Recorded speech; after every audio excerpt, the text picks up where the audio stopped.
Already? For reals. Becky Smith, founder of Twin Magazine, all-round visionary and rebellious creative soul. Welcome to Creative Blood Experience. Hello. Hello. Hello. Thank you for coming into the studio today. How are you doing? I'm very good, thank you. Cool. All right, I want to explain to you how the show works. In my hand, I have 50 cards. Each card contains one question designed to reveal how you have navigated your creative experience so far and in turn share insights that our listeners can take into their own creative lives. This show is all about passing it on. I know you've got a ton to pass on, so in a minute I'm going to ask you to select 10 of these cards. Before I do that, do you have any questions for me? No. Good. Becky, I'm going to give these a really good proper shuffle, and whilst I get on with that, I'm going to introduce you to our audience. Listeners, sat in front of me right now with a very cheeky look on her face is one of the industry's most respected creative directors whose 20-year career will have touched every single one of you. Becky, having built a graphic design pedigree at titles including ID, Harper's, Elle and Wallpaper, you went on to work alongside Robin Derrick at British Vogue before founding the first of your groundbreaking magazines, Lula, in 2004.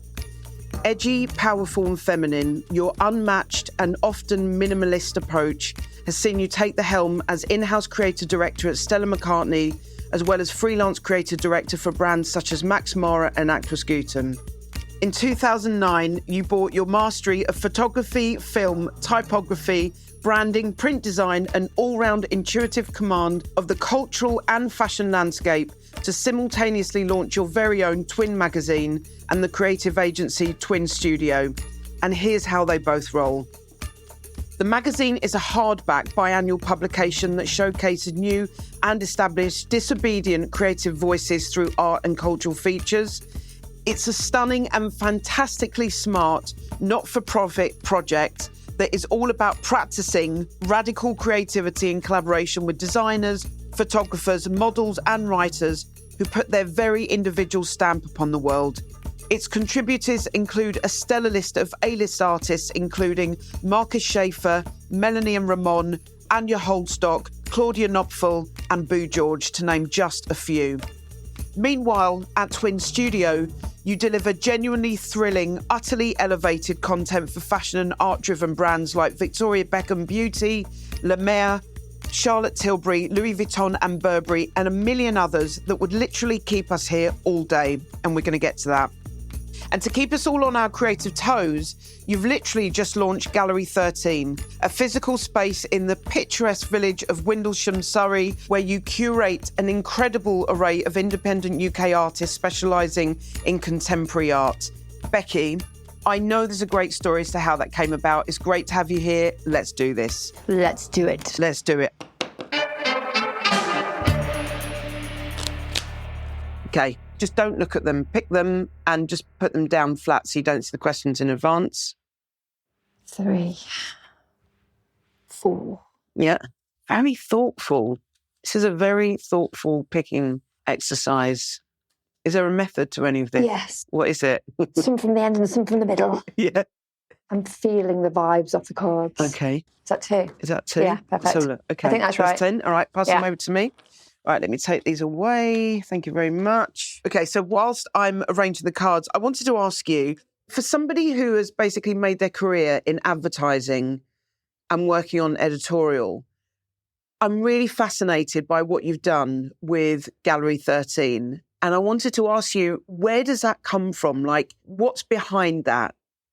Really just the opportunity cropped up through a friend of a friend who said, we have a big space. It's currently bits and bob shop, not doing well, but it's huge and it's in a beautiful garden centre. What would you do with it if you were to be able to do whatever you wanted? And I looked around and I was like, well, it's a beautiful area, a very affluent area. There's a beautiful restaurant there, organic food shop, all these amazing things. I just thought art would have great young contemporary artists. It's like a little bit like Twin with 250 blank pages, but it's 2,500 square foot. I sort of designed and built these big walls, painted everything white. It's white space to create art on. So 13 different artists, a mixture of ceramics, painting, all different types of art. Yep. For me, it's an interesting testing ground. It's something that I've not done before. I don't really know where it's going to go, to tell you the truth, but it was just a lovely opportunity that arose to me. And I thought, I'll take that and give it a go. Is that typically in the spirit of how you take things on? Found a lot of similarities in it, actually, in commissioning photographers and stylists and putting teams together. Really what you're doing is finding different artists, but you've really got to develop your relationship with them and that connection, and they've got to trust you again, and vice versa back to kind of for them to trust you with their gems, their things that they put their heart and soul into. And, you want them being represented in the right way. So depending on how it's displayed or whatever, and found that it's kind of almost going back to grassroots, going back to having that great connection with a true artist and wanting to help them to do well, to make money and to be able to continue doing what they're doing by me helping give them a voice. We aren't representing them. It's not kind of like, I don't want to go into the art gallery world because it's very political. I've consciously avoided the art world because of its politics, but it's more like a beautiful space where it can be a concept store where you can go and get something special, unique to hopefully put on your white wall at home, something that gives you joy.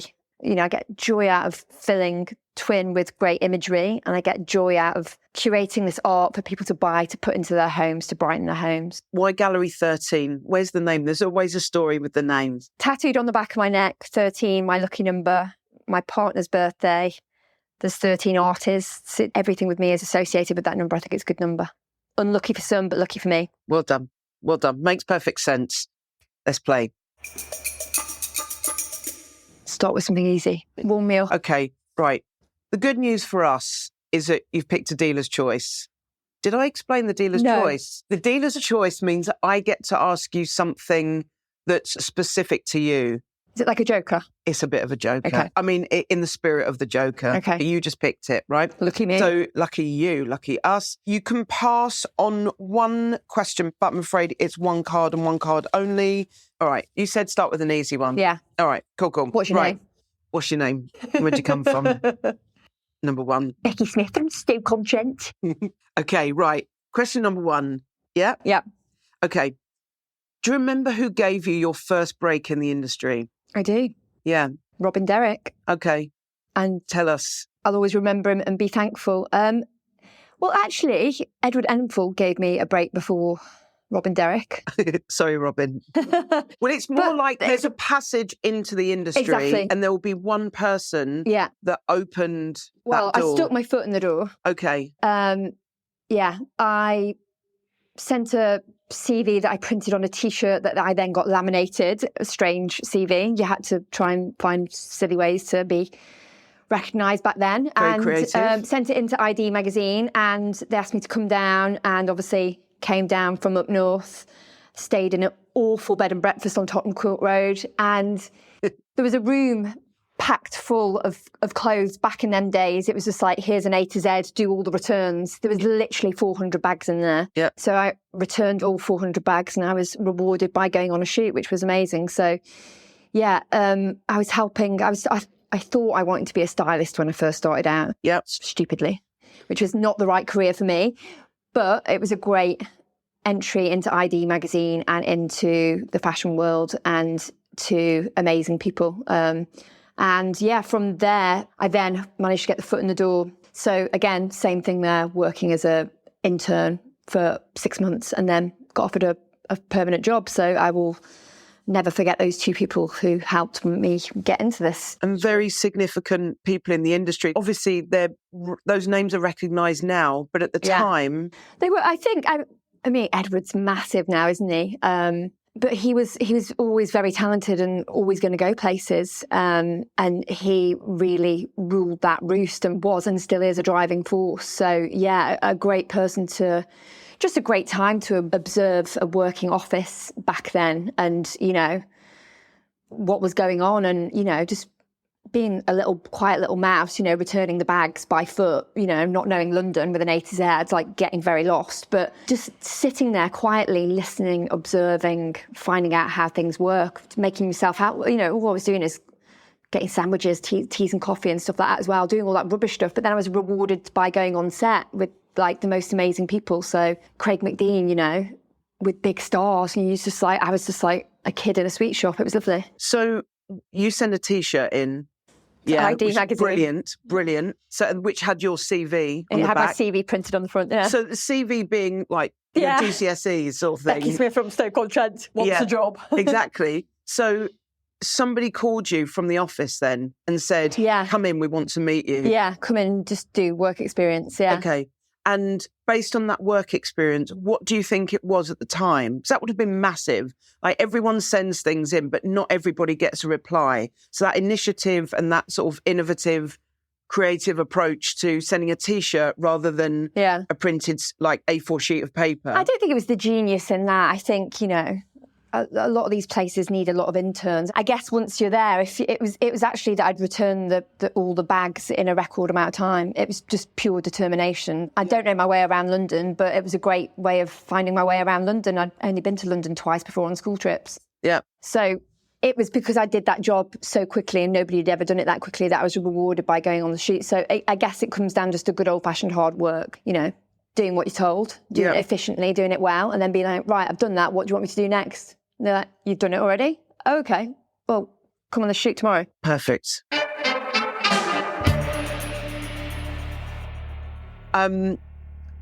Describe your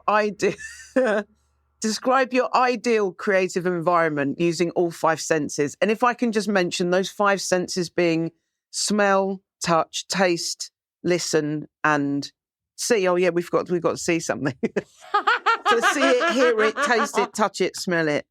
I'm really not that kind of person. Okay. I'm just like, you've got a job to do, get it done. Like, bosh it out. Like, I'm a bit more like a machine, to tell you the truth. So it's just like, listen, I've got 10 minutes. I've got to force myself to write down 5 ideas. Yeah. 3 of them might be absolute poo, but you know, but there might be 2 little ones that I could polish into something good. Yeah. So I don't need to be in an environment. I don't need to smell, touch, taste anything. I could be in a cage and I could still come up with ideas. Oh, that's a great visual. Thank you for that. What a gift. Okay, cool. So we're going to move on swiftly here. Okay. Here's a quick fire round. Just finish these sentences in as few words as possible. Okay? You ready? Yeah. Bosh, bosh, bosh. That's what you said. Yeah. Ready? Yeah. My process is... crap. When I'm stuck, And I'm in trouble. A project is done when? It's perfect. The one thing I'll never make is... rubbish work. There you go. Snappy. I like quickfire. You do? Yeah. Okay. Let's do 20. Question number 4. What is the most important lesson that you've learned in your career so far? That's hard. That's really hard. I mean, one is to not worry about making mistakes, because you can learn so much in mistakes. And another thing is, you know, if something doesn't feel right, it probably isn't right, and go with your gut and move on. Like,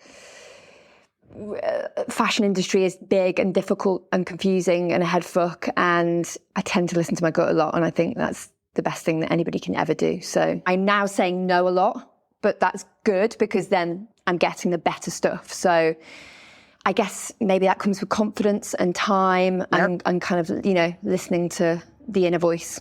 So when you're saying no, it's creating space to say yes to the next one that did feel right. Exactly. Okay. Because really all I want to do was work with good people on good projects and come out with great results. And I think that's what I'm looking for now all the time. I'm just looking for all those things to feel right. Yep. It's got to be about quality, not quantity. Everything in this world is all about quantity now. And I don't want to be about quantity. I want to be about quality. So I'd rather do 4 things really well rather than 50 things shit. That's just how I want to work a bit more now. Makes sense, because the 40 things or the 50 things you would have said yes to previously, you would have made mistakes. You know, the person that you didn't feel great about would have ended up being a nightmare to work with. The money that you said yes to, it actually doesn't cover what you needed it to cover. And you knew that instinctively, but you said yes because maybe there was a bigger picture. But care's got to come into it as well. You've got to care about what you're doing, to feel passionate, to have it come out in the outcome. Otherwise it shows. Do you know what I mean? I think if people aren't into stuff, it just shows with the output. Yeah. The input equals the output. Yeah. So if it's feeling wrong, it will probably end up being wrong. Whereas if it feels right, then it will be great. Yeah. So just, feel that and listen to that.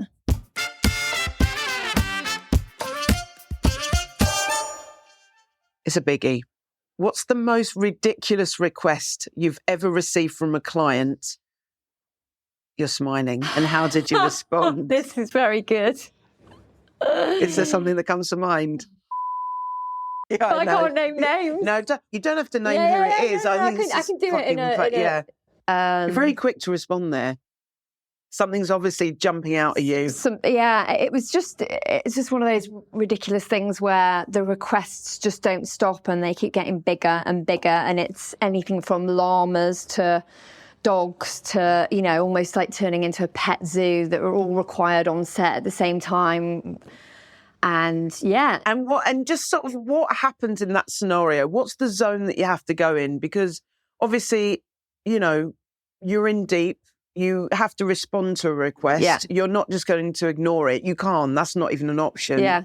So how do you lock into the job at hand, let's say, or the request? I think I almost go into another body or into another world where I'm just going into automatic mode and just being, we can do that. Yeah, we'll bring the lemur on. Oh, the goat's coming in. Oh, yeah, the goat can do this. Oh, yeah, the dog can do this. Yeah.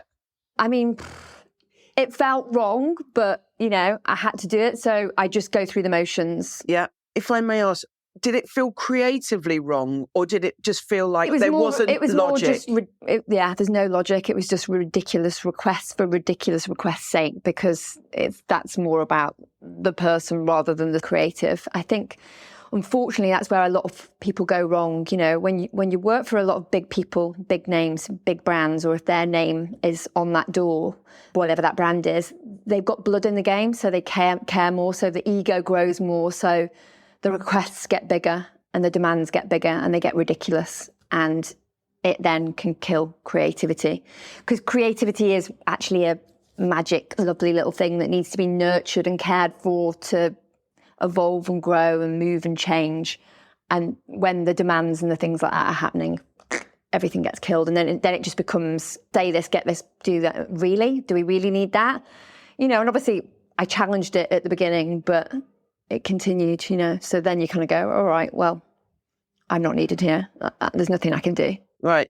And some people can't be helped. Yeah. And do you feel like now, let's just say now, you probably wouldn't put yourself in that scenario, or things do come up. They just do naturally, and you can't see them coming sometimes because, part of the process, things just evolve. Yeah. But what would be the difference between that coming down the tracks, now and then? Just like a sort of before and after the llama moment.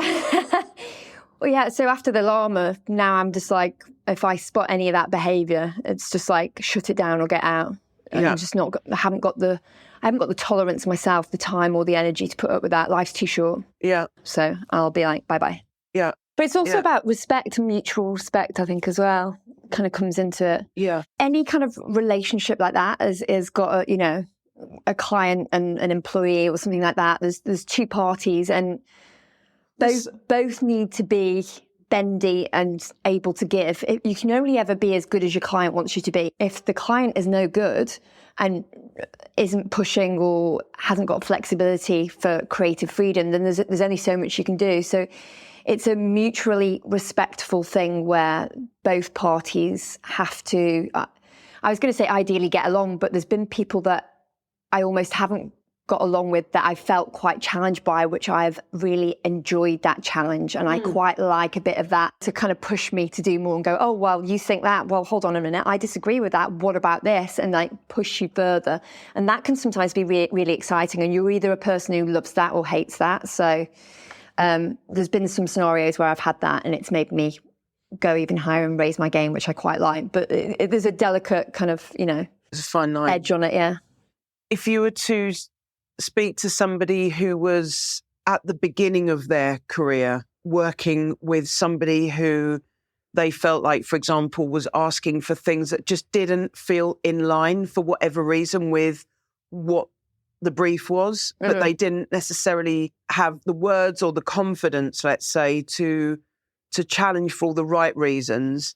What would you suggest to them to have a voice? Because a lot of the times when these requests come in, you're in firefighting mode.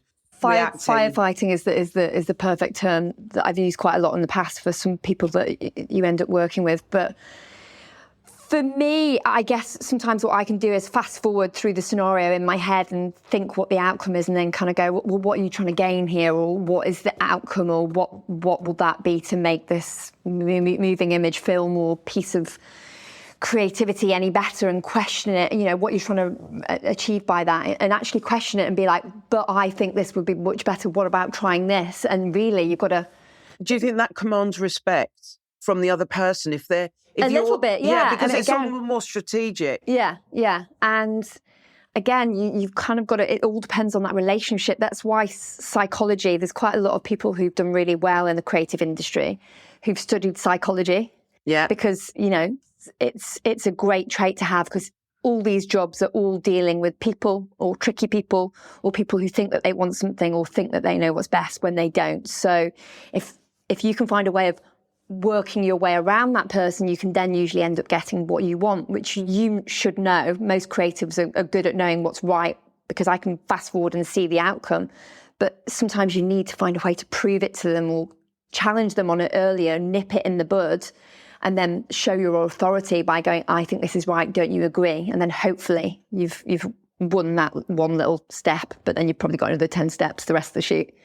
It's like we've been on set with each other a lot, and, there really is a psychology to what goes on set and how to get what you want and how to get it right. There's so many parties, so many pieces. It's literally a game of chess. I think that's so bang on. You've got to feel like you're able to bring your experience and your expertise, which is why you're in the room in the first place. Exactly.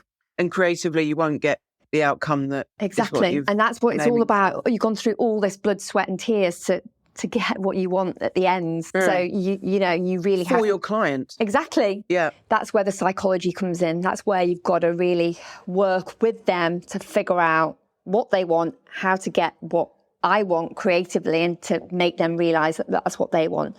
You've got to hold their hand through the process, baby step them, literally babysit them sometimes. So they kind of go, okay, you're right, that's what I want. Sometimes, a lot of the time, it's like you almost want them to think it's their idea. That happens so much in this industry. Idea 1, great idea. No, keep going. Idea 60, again, no names. Idea 60, I've had this idea. Oh, funny, that was idea 1. Yeah. It happens a lot. It does. I'm familiar with idea 1. You always get there in the end. Always the best one. Yeah. Idea 1 is always the best one. Typically, it can be pushed in different areas, but ultimately, it's the initial response based on the essence of something. And the more it gets talked about, the more we go around in circles, you typically come back. Quality, not quantity. Some people think the more you push somebody, the better something's going to get. Sometimes it just gets worse and worse. So, I mean, again, trust, psychology, all these things. You picked a dealer's choice. Lucky you. You're allowed to speak. What's the guy, the wheeler dealer with the cheapest chips? Oh, no. Did you ever watch that? Do I sound like a wheeler dealer? Yeah. Right, okay, right. Dealer's choice. Let's go. Right. You're known for championing new talent. So my question is, how do you spot and identify new talent? And how do you personally toe the line between giving them the creative freedom, something that I know that you're really proud to do, and also giving guidance? So, that's what Twin is for me, really. It's 250 blank pages for me to fill with creativity and work with good people on good projects. And those people will be photographers, videographers, stylists, hair and makeup, beauty stories, things that I want to develop and grow in the best way without any commercial pressures. So no hard sells, just letting the right decisions be made. So what I do as a creative director for a brand, can be, you need to do this, and this. a little bit of a formula. I want to break the formulas, and I want to work more closely with a team to develop just what feels right for the sake of what feels right, organically. Yeah. And I get a lot more out of that. And that's always feels really good. And that's where I get the best work from people. And in relation to guidance, to the stories that are in Twin, and when you're commissioning the artist to come on board to build those blank pages, what guidance are you giving? Like, what's the framework for what they're given? Or what's the process for that? So totally different depending on who. Again, got to work out the psychology, got to work out what they need. You know, it might be somebody that I've worked with a lot that's super strong, that knows what they're doing. You know, they've got their way of working. It might be that somebody's younger, fresher, maybe just needs to be put with the right people and put the right team together. You know, it's really about finding the chemistry in people as well. You know, it might be that a photographer approaches me, they haven't found the right stylist to work with. It might be that a stylist approaches me and they haven't, you know. So again, that whole sort of chef analogy, putting the perfect amount of ingredients together and making sure it works. So it's really different depending on the person and who, and you have to adapt it differently every time to each individual. Forgive me, I'm going to push you a little bit more on that, okay? So you've got 250 blank pages in front of you. When you're commissioning, when you're choosing who to commission, how much input do you have for the magazine? Totally varies. Again, if somebody's strong and knows what they want to do, and they'll send me a mood board straight away. This is our vision. We want to do this. I'll be like, great, I like that. Maybe tweak this, take this off, do this, do that. Then let's go for it. Do you need me to facilitate anything? You know, do you need production help? Would you like a casting director? I can pull this in, pull this from there. Make sure you've got full team. Off you go, execute. Hopefully all good. So it varies on the individual. So more specifically on identifying new talent, where are you looking and what the qualities that is it about, for example, the firsts coming up under the established artists? Yeah, there's a bit of that. There's a bit of everything, you know. Sometimes it's just finding somebody on Instagram that's got such a strong voice, who knows who and what they are. What you find with a lot of people when they come up under another photographer is they'll end up taking a little bit of that person with them. Like Charlotte Wales, for example, great photographer, but worked for Dan Jackson, and she had a little bit of Dan Jackson in her. Which was this great polished photographer, but then she added this femininity and this bit of rim machine and a bit of this that was more feminine and more her. So she took what she needed from who she assisted, and then she added a bit of herself. And that development and that growth and finding who you are is a very important thing within a photographer that some people struggle with when they've assisted somebody so strong, because they identify themselves as that person and they haven't found themselves. Yeah. So there needs to be a lot of soul searching. So once they've soul searched and they know definitively who they are, then I can normally see that. I get excited by that. I can tell when somebody's work is reaching a point where they're going to be hot shit. Yeah. You can see that somebody's got a couple of the right ingredients, but they're not quite there, and they just need a bit of this and a bit of that. And then when you see them go like that, that's what the exciting bit for me is, and that's what I get a lot.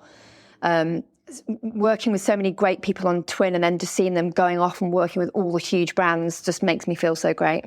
Slightly controversial follow-up to that. Have you ever commissioned somebody that you felt had a really strong point of view, but when it came to what you were looking for, they weren't able to bring that flair that you'd recognised? Has that happened? Yeah.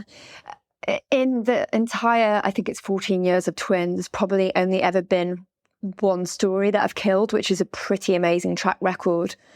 But I won't blame whoever it was, and I won't name names again, but it takes two to tango. It was partly they didn't step up to where they had promised to come up to, and I probably didn't check up on or didn't push it enough, that at the end of the day it just fell a bit short. But 1 out of 14 years of God knows hundreds and maybe thousands of shoots is not bad going, really. Yeah. When did you find that out? When you were sort of, mapping out the issue ultimately? I think the problem with like creativity and creating mood boards and things like that is that people can tend to overpromise, especially if they're younger and kind of like that emerging, and they just overpromise and underdeliver, which is always the worst. Yeah. So I'd rather I use it I use the mood board as a guarantee. I'm going to give you that, and that is my promise and my guarantee. So I take these mood boards and things like that as gold dust, really. You know, that's how I work. You know, it's not just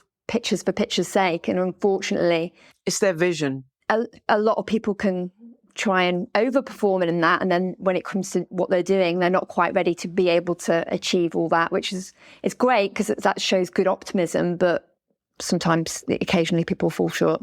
That's that one then.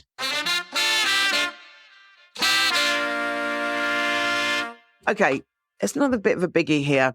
We've spoken about new talent in relation to Twin and how you spot new ideas and new artists to be collaborating with. So who is your dream collaborator? Oh, God. And why? It's a biggie. Yeah. It's another biggie. Maybe Charlotte Wales. I mentioned her before, but I do really like the sort of femininity and gusto. I mean, she did stuff for Twin earlier on, but she's, you know, she just brings something to every little video project that I see. It's just got a moment that's just like, oh, yeah. And it feels good. And it always feels good, I think, for women and the female eye and the viewer. You know, it's definitely seen as a female vision and picture. I can tell it's not a man that's working behind the lens there, and I like that. And what about somebody in front of the lens? If there's somebody that you would love to collaborate with, is there someone on your hit list? I mean, I've worked with some big ones, you know, like Kate Moss is pretty epic, but working with Michelle Yeoh was pretty amazing. I would ask her a question and she would just talk for 10 minutes and everything that she would say would be so wise, so inspiring, like a fable, like incredible. That was for the Le Maire campaign. Yeah. And that was pretty recent. And that was off the back of her winning all the Oscars and everything, which were well-deserved because that film was absolutely phenomenal. I think she just won the SAG Awards the night before and then she came on set like a bit tired and late. And I was worried that I wasn't going to get at the beginning of the day. It was all a bit rocky. Again, the psychology of how you're going to work things out. But towards the end of the day, we ended up getting her to do this dance that was just phenomenal. She just went off 10 minutes ad-libbing by herself, swirling around, falling on the floor, flipping up. And it's just, she didn't realise, but behind the sort of like little closed set, I was just standing there watching. And then when she finished, everybody just went...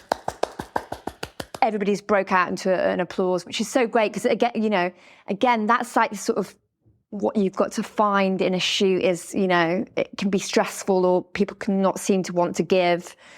You've got to know when to push and when to pull. And it was a totally different scenario in the morning, but then by the end of the day, we had that and it was just a great ending to the day and I couldn't have wished for anything more. She switched it on. She's a pro. Yeah, totally. Yeah.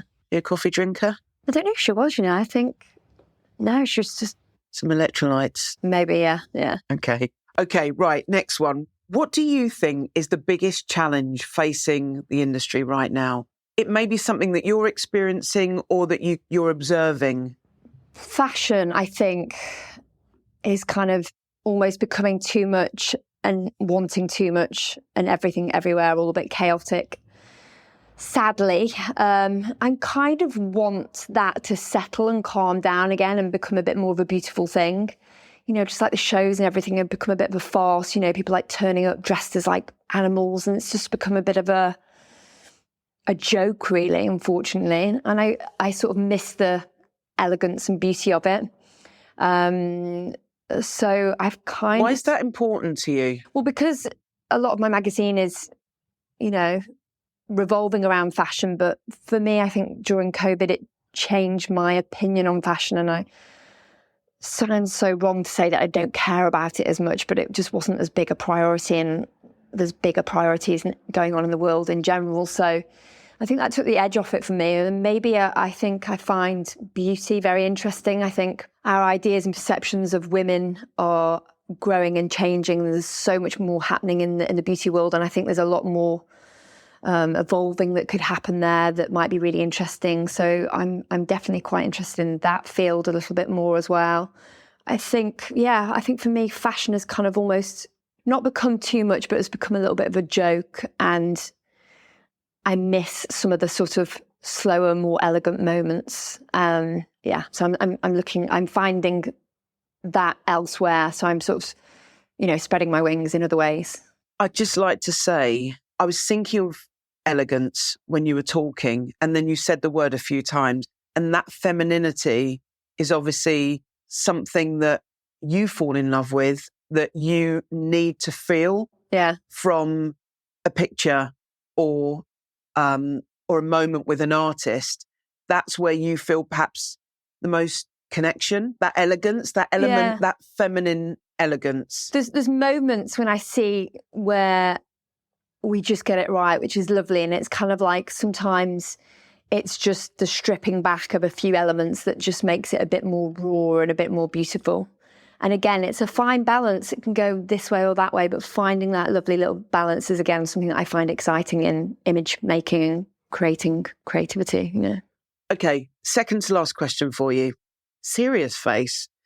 How do you measure success? The glasses are going on. This is a big one.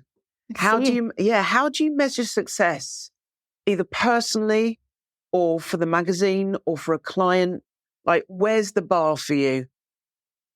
That's hard because I think professionally with clients, they measure success through data. So they want to see the results in numbers.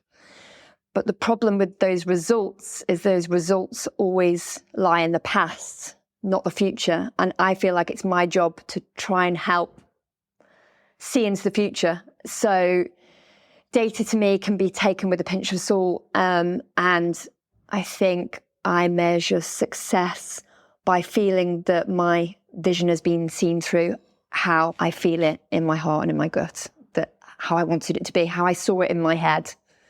You know, that's why it's called vision. I close my eyes. There's something there that I see that I want to try and achieve. Does it look like that? Hopefully most of the time, yes. If it does, then I've achieved it. That's success.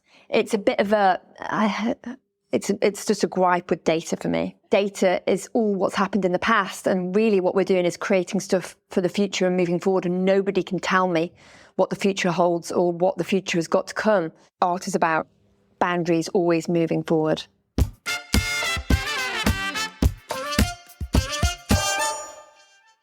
Right, this is your last question, Becky. Yeah.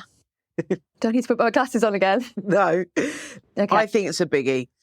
What's the one piece of advice that you have for someone who may be struggling currently to get their career off the ground? Let's root it in photography. Mm-hmm. What would that piece of advice be? Look inside yourself. I think it was that thing I was talking about, photographers when they find themselves, when they really know who they are. There's a lot of people pretending to be other people out there. There's a lot of copying other people in photography.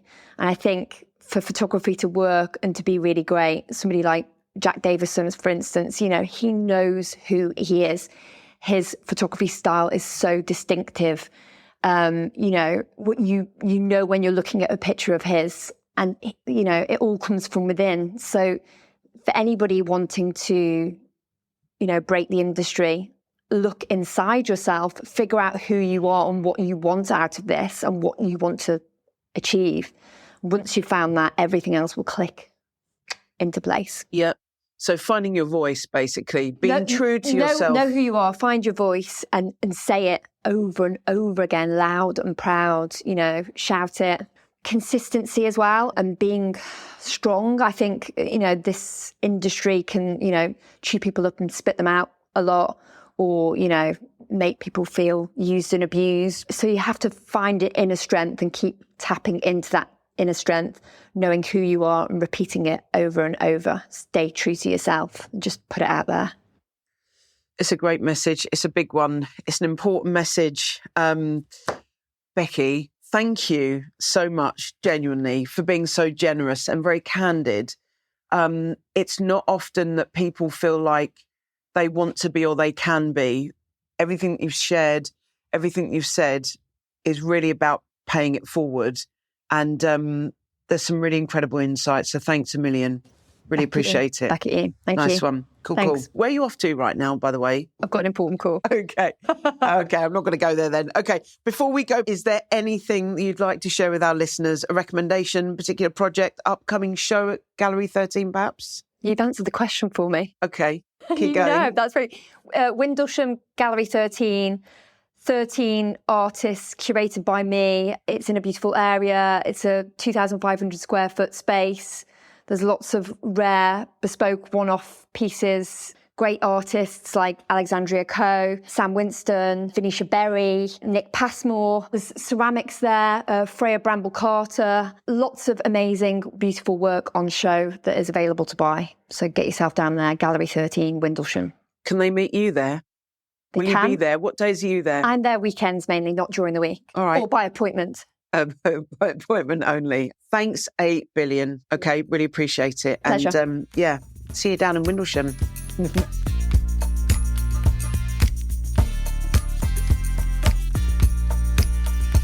If you enjoyed this episode, make sure you don't miss a single drop of the Creative Blood experience by subscribing and following the show wherever you listen to your podcasts. And share it with a fellow creative. Let's get these conversations out there and into the ears of those who need to hear them. This show was created in partnership with the brilliant humans here at Creative Blood and Scenery Studios. Thanks for listening.